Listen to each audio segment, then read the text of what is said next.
you don't care about what gender pays attention to you, buy a sports car. If you really want attention from women, buy a dog. How's it going, everybody? Welcome to Meconomist. So today I'm going to be talking about what it's like driving a Porsche Cayman for a daily driver. And later in the video I'm going to take you guys on a quick drive to talk more about what it's like as a daily driver. I have a little bit of expertise in this area because I drove this exact used Porsche Cayman as my daily driver for about 2 months in Chicago back in 2016. And through it all, I learned a lot about what it's like to drive a used Porsche Cayman of this era, the 987 era, as a daily driver. So let's talk about it. So most of the things in this video are going to be positive aspects of driving a used Cayman as a daily driver, but I do have some challenges that I want to get out of the way first so that you're aware of what potential problems or challenges that you might face. First, I want to tell you a story that's for your own safety, especially if you live in a cold weather state like Illinois, Michigan, or something like that.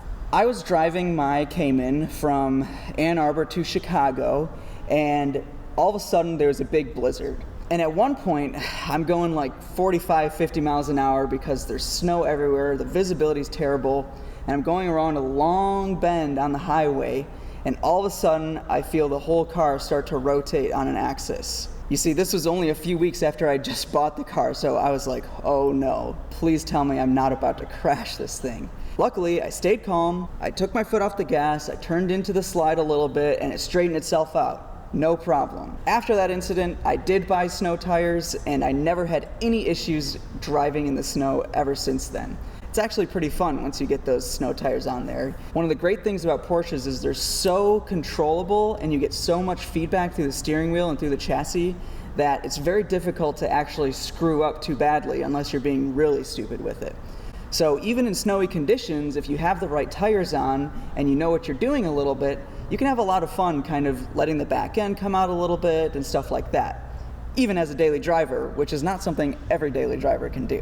So first piece of advice, if you're gonna daily drive your Porsche Cayman in the wintry kind of states or countries, get winter tires, it's worth it. Because unless there's like several inches of snow, you're gonna be fine. I'm gonna assume that if you bought a Cayman with a manual transmission, you really love the manual transmission, so it's really not that big of a deal to begin with. But I will warn you, if you're driving in a high traffic area on the highway and stuff like that, it can get a little bit annoying. Part of the reason is that first gear is quite tall on the Cayman, so a lot of times I feel like I want to switch into second, but then it feels like that gear is too low, so I have to go back to first. Maybe that's just the way that I drive, though. I like to think that you guys are like me, and the pros of driving a manual every day far outweigh the cons. The only other shortcoming that a 10-year-old Cayman has when it comes to being a daily driver is the fact that it only has a CD player and a radio. That means that it's a little bit tricky to adapt your smartphone music to play through the amazing speakers that it comes with, because there's no cassette adapter, there's no aux cable, there's no Bluetooth or anything like that. So you have to kind of work around it. What I've done in my car is I've used a radio adapter, so it basically just tunes to a radio station, and then you tune your radio to that same station and it plays through the radio. That works fine unless you're in a very dense urban area, and then you get a lot of interference because of all the different radio stations and frequencies that are interfering. There are lots of other ways to adapt your smartphone to play music and podcasts or whatever through your speakers, ranging anywhere from a $10 solution all the way up to a couple $100 if you want to modify the stereo to have a direct line into the stereo system. Or you could just get a whole new head unit if you want to do that too. But for me, the $50 cable that adapts to the radio frequencies works perfectly fine. Once you do have a way for hooking up your phone though, you'll be happy to find that there are lots of different ways to store your phone in this car. Quick switch to the super wide angle lens. I've got my phone here, my work phone, which pops right there. If I'm using both of my phones, then I have another one of these right here, and I can have two phones, one there and one there. If you have a passenger, they can put their phone down here, or they can put it here if it fits, I guess. If you're left-handed, you can always put your phone on this side because there is another vent here that you could clip in that little magnetic holder. Coffee. If you're like me, you drink a lot of coffee, and you need some place to put your 2 coffee cups that you drink every morning. In this car, you're fine. There's your 2 coffee cup holders. There's another one over here, trust me. They're not great. They'll work, but be careful. Make sure you have a lid. If you're gonna put something in this far one, put something on top of that lid, because it will spill. Just be careful. It's fine. I would recommend drinking something that has a screw top, just in case, but in an emergency, which is every morning in my case, you'll be fine. Obviously, you also have cruise control, which is essential if you're doing a lot of highway miles. It's very intuitive. You just go up to resume. You can set the speed by pushing it forward. Just turn it off by pulling it like that. Turn on the whole system or turn off the whole system by pressing that. It's very, very straightforward. Keeps you at the speed you need to go. Some people like to do the morning commute in big trucks and SUVs because it makes them feel powerful and superior on the road. I can attest that it is way more fun to be able to zip around in traffic than it is to bulldoze your way through it. Obviously, don't be a dick about it, but here's a good comparison. My current daily driver is a pretty standard company car. It's a Ford Fusion hybrid.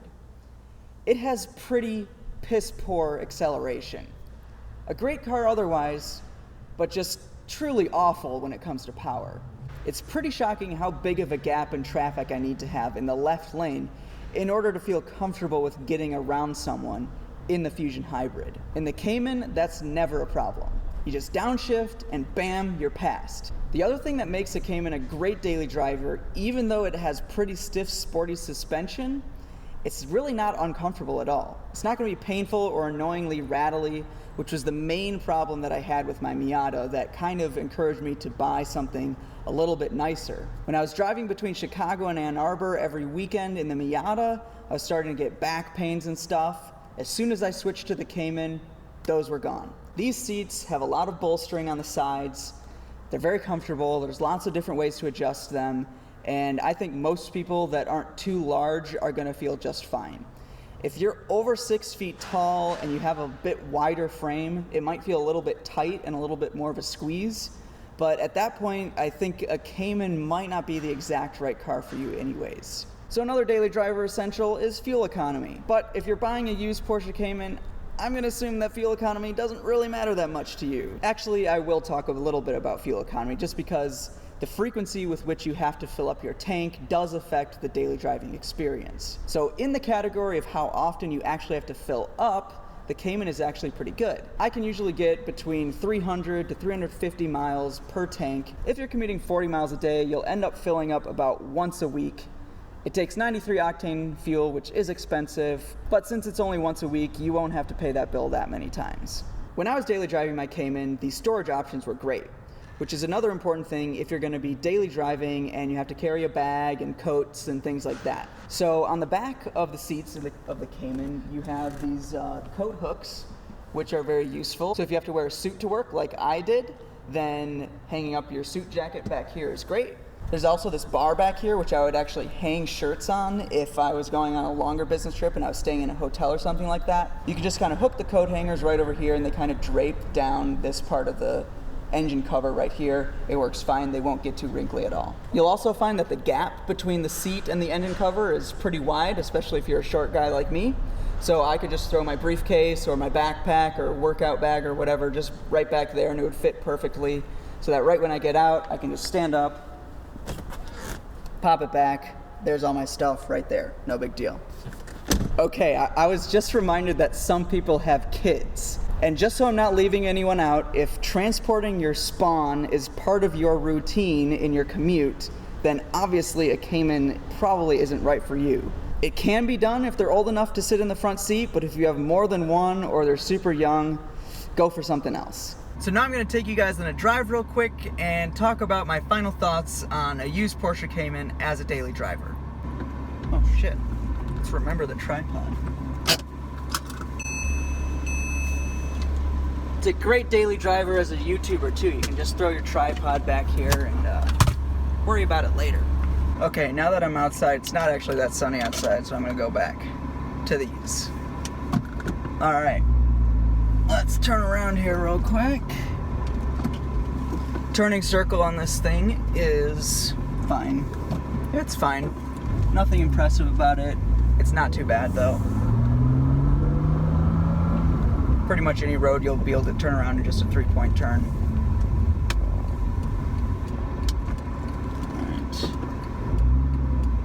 visibility is quite good. You have lots of glass all around you. The windshield goes low enough that you can see pretty close in front of you. The back windshield is very clear. You're really not missing much. The mirrors have a lot of coverage. Actually, the biggest obstruction in the mirror is kind of the hip of the car, I guess you'd say.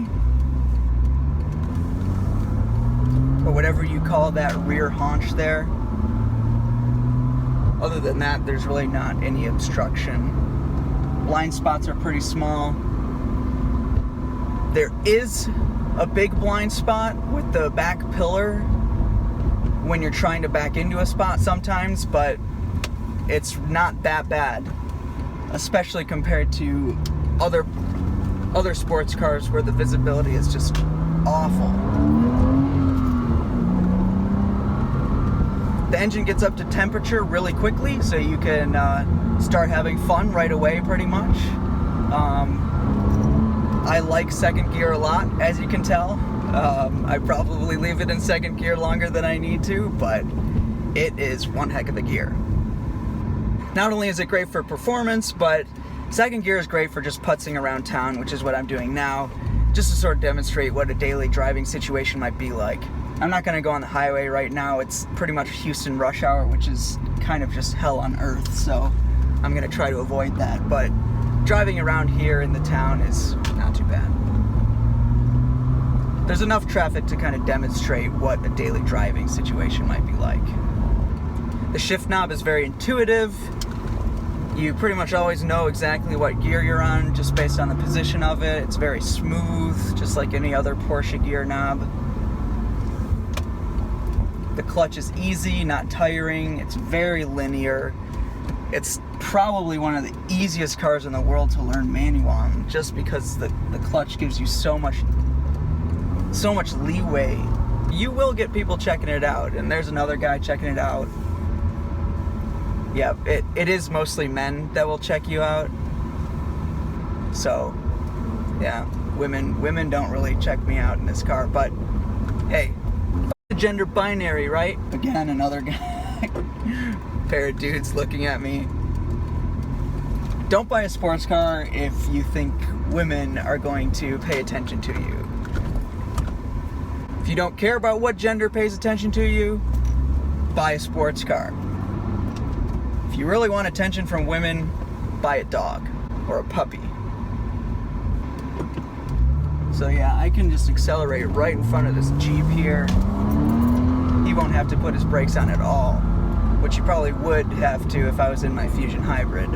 These are mostly concrete and brick roads around here, and it doesn't bother me whatsoever. Yes, you can feel the cracks and the bumps and stuff like that, but it's really not uncomfortable at all.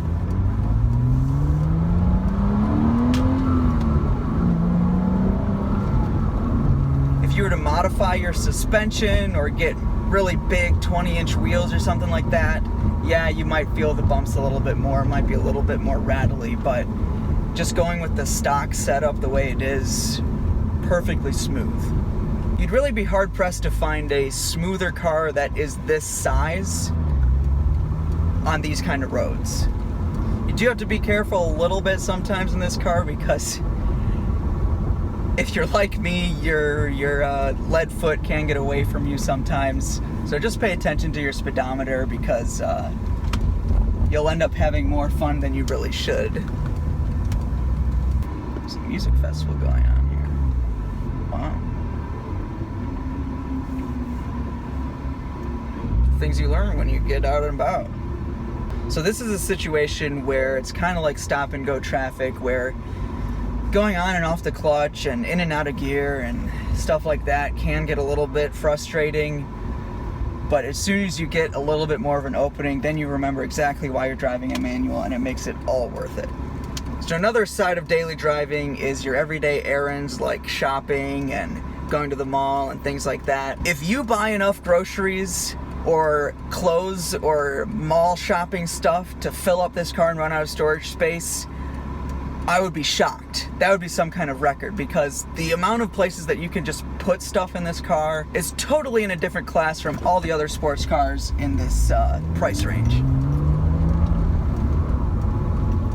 or I guess this two-door size. And that's pretty much it, guys. I appreciate you watching this video. Make sure you hit like if you liked it, and subscribe if you want to see more. And I'll see you guys in the next one. Thanks.